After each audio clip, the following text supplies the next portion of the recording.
Hello दोस्तों, कैसे हैं आप। अभी तक हम इस नोट जो हमारा पीएचपी का जो प्लेलिस्ट का सेशन है उसमें हमने देखा कि कैसे डेटाबेस बनाते हैं, कैसे डेटाबेस को कनेक्ट करते हैं पीएचपी से। और फिर उसके बाद में दोस्तों हमने ये देखा कि एचटीएमएल का पेज कैसे बनता है, एचटीएमएल के पेज में एक कनेक्टिविटी की फ़ाइल कैसे कॉल होती है। तो अभी तक लास्ट क्लास तक हम ये देख चुके हैं दोस्तों कि फॉर्म बनाना और उसको पीएचपी के कोड से कनेक्ट करना सीख लिया है। अगर नहीं दिखा है आप लोगों ने मेरा पुराना वीडियो, तो प्लीज़ उसको देख लें, तभी आपको ये वाला वीडियो समझ में आएगा। तो चलिए हम यहाँ से स्टार्ट करते हैं कि जैसे ही यूज़र ये फॉर्म फिलअप करता है, जो हम ये देख पा रहे हैं, जैसे ही यूज़र फॉर्म फिलअप करता है तुरंत ये वैल्यू डेटाबेस में चली जावे। तो इसके लिए हम क्या कर सकते हैं दोस्तों, इसके लिए हम प्रोग्रामिंग का उपयोग करेंगे पीएचपी में। किस प्रकार से, कोड मोड में जाते हैं, सोर्स कोड के अंदर जाकर यहाँ पर हम इफ़ कंडीशन का यूज़ करते हैं और देखते हैं यहाँ पर एक फंक्शन का यूज़ करके, इसका नाम होता है इडसेट। इडसेट यहाँ पर चेक कर रहा है weather a variable is set और नॉट। तो चूंकि मैं यहाँ पर पोस्ट मेथड यूज़ करूँगा, super global array variable post use करूँगा, क्योंकि मेरे फॉरम के अंदर यहाँ पर अभी गेट है, तो मैं यहाँ पर क्या यूज़ कर सकता हूँ, गेट यूज़ कर सकता हूँ। ये देखिए $_गेट, ठीक है। अगर मेरे यहाँ पर क्या होता दोस्तों, फॉरम का मेथड क्या होता, पोस्ट होता, तो मैं यहाँ पर क्या यूज़ कर सकता था, $_पोस्ट। अगर मेरे फॉरम का मेथड गेट है या पोस्ट है, मुझे से कोई मतलब नहीं है, तो मैं यहाँ पर क्या यूज़ कर सकता हूँ दोस्तों, रिक्वेस्ट। तो ये आपको मालूम होना चाहिए, गेट है तो गेट, पोस्ट है तो पोस्ट। अगर गेट या पोस्ट दोनों में से कोई एक है और आप उसके ऊपर डिपेंड नहीं होना चाहते, तो आप रिक्वेस्ट भी लिख सकते हैं दोस्तों। तो मैं यहाँ पर ज़्यादातर रिक्वेस्ट यूज़ करता हूँ। तो यहाँ पर अपन B1 का एक देखते हैं इंसिडेंट। बटन का नाम है मेरे B1। अगर आप देखेंगे इस फॉर्म का जो बटन है, ये देखिए बटन है, इस बटन का नाम क्या है, B1 है। B1 बटन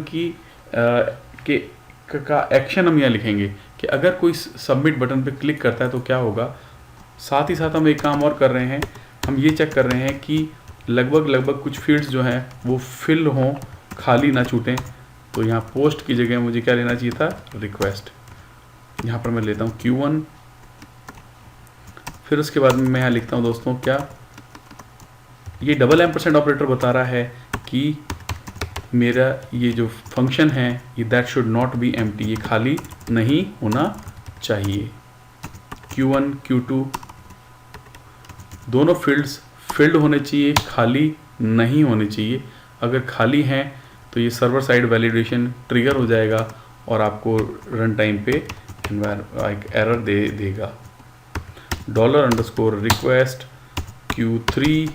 देखिए, तो मैंने 3 फील्ड्स के लिए इस प्रकार से लगा लिया। तो मैं एक काम करता हूँ, 2 तो ये हो गए मेरे फील्ड, तो यहाँ पर मैं एस्ट्रिक साइन लगा देता हूँ कि ये फील्ड भरने अनिवार्य हैं। कई बार आप लोगों ने देखा होगा। तो चलिए 2 तो ये ले लेते हैं, Q1 Q2 Q3 Q4 5 6 और 7।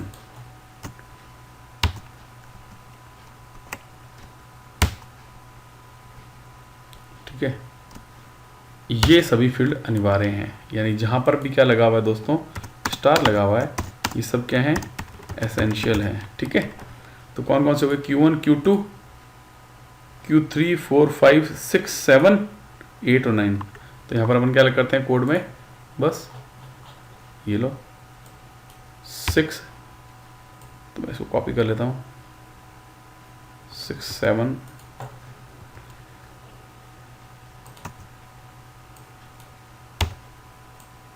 9, ये लीजिए। तो देखिए ये सारे फील्ड भरे हुए होने चाहिए। जब ये भरे हुए होंगे सारे फील्ड्स, नॉट एम्प्टी, खाली नहीं होंगे। समझ रहे हैं क्या कह रहा है ये, नॉट एम्प्टी। अगर एम्प्टी होता तो रिटर्न ट्रू होता। मैं कहता हूँ नॉट एम्प्टी, लॉजिकल नॉट लग गया। और ये एंड कंडीशन क्या बता रही है दोस्तों, सभी कंडीशन ट्रू होनी चाहिए। ये सारे फील्ड भरे हुए होने चाहिए, यानी में कुछ ना कुछ डेटा होना चाहिए, और साथ साथ में बटन B1 क्लिक होना चाहिए। तभी क्या होगा, ये वाला टास्क परफॉर्म होगा जो मैं लिखने जा रहा हूँ। तो आपको अगर MySQL क्वेरी लिखनी है, हम जो कोड कर रहे हैं दोस्तों, ये कोड किस चीज़ का है, मैं यहाँ लिख देता हूँ ताकि आप लोगों को पता रहे। हम डेटाबेस की यानी MySQL की इंसर्ट क्वेरी लिख रहे हैं। ठीक है, ये पहले नंबर लाइन से क्या हो रहा है दोस्तों, आप सब समझ गए होंगे। पहली नंबर लाइन से हमारे पास में यहाँ पर कनेक्टिविटी हो रही है, तो मैं इसको यहाँ लिख देता हूँ, आपको ज़्यादा क्लियर होगा। और मैं यहाँ लिख देता हूँ, ये MySQL का PHP से कनेक्टिविटी कोड है, ठीक है। अब उसके बाद में यहाँ पर हम क्या करते हैं, इंसर्ट इनटू टेबल नेम क्या थी, std_info set। फिर उसके बाद में 1 बाय 1 हम फील्ड यहाँ चूज़ करते हैं। तो चलिए, डेटाबेस का नाम है ENGG में टेबल का नाम है std_info, पहला नंबर फील्ड है SID। याद रखिएगा ये ऑटो इंक्रीमेंट है, इसमें कुछ नहीं डालना, ठीक है। ये ऑटो इंक्रीमेंट है, यहाँ कुछ नहीं करना, ये ऑटोमेटिकली फिल्ड होगा। तो आपको लेना है स्टूडेंट का नाम, इसका एक पैटर्न बनाना होगा आपको दोस्तों। पैटर्न कैसे बनाएंगे, सिंगल कोट, डबल कोट, फिर सिंगल कोट। और एक और तरीका देखिए, सिंगल कोट, फिर बीच में डबल कोट, फिर डबल कोट, फिर उसके बाद डॉट और फिर डॉट, ठीक है। बीच में आप फील्ड का नाम लिख दीजिए $_request क्या Q1। ये HTML की फील्ड का नाम हो गया, ठीक है। ये लीजिए, ये सिंगल कोट क्यों है साइडों में, ताकि क्या हो जाए आपके पास में, क्या हो जाए, एक कैरेक्टर आ जाए।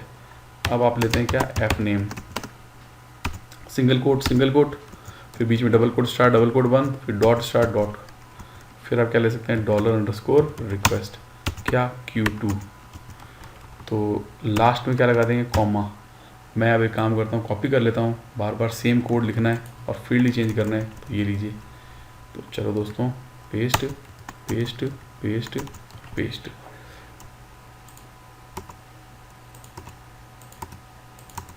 चेंज कर देते हैं फटाफट, क्या, ईयर ब्रांच सेमेस्टर, इसको कर देते हैं year branch semester, email, mobile, Aadhaar number,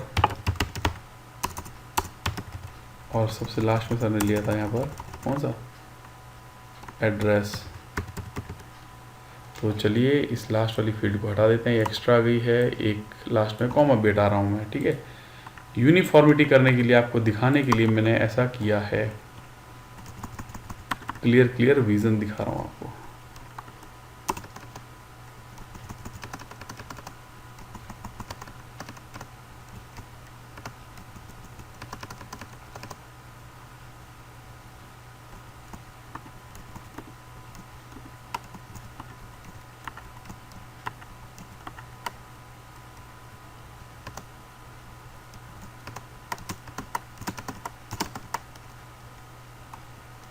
तो चलिए दोस्तों, यहाँ पर कर देते हैं Q1 Q2 Q3, ये हो जाएगा Q4 5 6 7 8 9,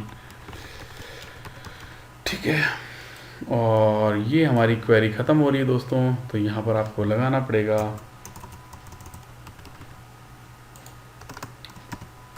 ये देखिए, ठीक है। ये एक्चुअल में डबल कोट और ये नीचे चला गया था, तो मुझे दोबारा लिखना पड़ा।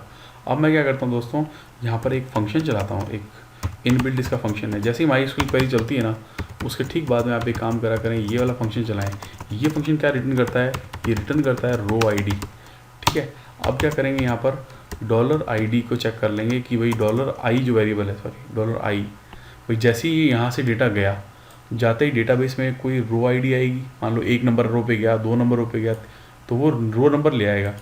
तो यहाँ पर ये चेक कर लेंगे कि whether a variable is set और not, which variable I set, अगर सेट है और साथ में $I is not equal to 0। ये ऐसा इसलिए किया ताकि क्या रहे, ये कंफर्म रहे कि डुप्लीकेट रिकॉर्ड तो नहीं जा रहा कहीं। तो मान लीजिए एक रिकॉर्ड गया, फिर दोबारा उसको भेजा, वो नई रो पे नहीं गया, वापस ट्रिगर होके फ्रंट एंड पे आएगा, तो इसका मतलब कोई रो तो हुई नहीं। तो रो कितनी हुई, 0। अगर 0 है तो यहाँ पर क्या कर दे, इको कर देगा। अगर ऐसा नहीं है, अगर रो 0 नहीं है, तब तो रिकॉर्ड गया, और रो 0 है तो वो डुप्लीकेट है। तो यहाँ पर मैसेज देते हैं, thanks record has been submitted, ठीक है। और अगर अदर देन 0 है, सॉरी 0 है, अगर रिकॉर्ड क्या है, 0 है, तो यहाँ पर क्या आ जाएगा, may be duplicate record found, try again with कौन सा न्यू रिकॉर्ड, नए रिकॉर्ड के साथ में करो, आप पुराना रिकॉर्ड मत भेजो। बस ये हो गया दोस्तों, और चला के देखते हैं इसको।